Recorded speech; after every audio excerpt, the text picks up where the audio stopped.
Hello guys! Paano nga ba magbukas ng PNB account sa Lucky Plaza? Tara, samahan nyo ako. Ang PNB Bank ay nasa 3rd floor nga pala. Kailangan mo palang mag-prepare ng valid ID. Tulad ng passport at IC number. Kasi sa IC number, andun na yung employment record mo. Kailangan mo ding mag-provide ng email address mo at yung home address mo dito sa Singapore.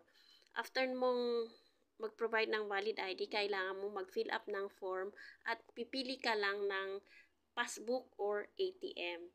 After mong mag-fill up ng form, magbabayad ka ng 100 SGD sa counter para sa initial deposit. After mong magbayad, maghihintay ka ng 1 month bago mo makuha yung account mo na passbook or ATM. Kapag nakuha mo na yung PNB account mo, pwede ka nang mag-save at pwede pa lang magbukas ng PNB digital account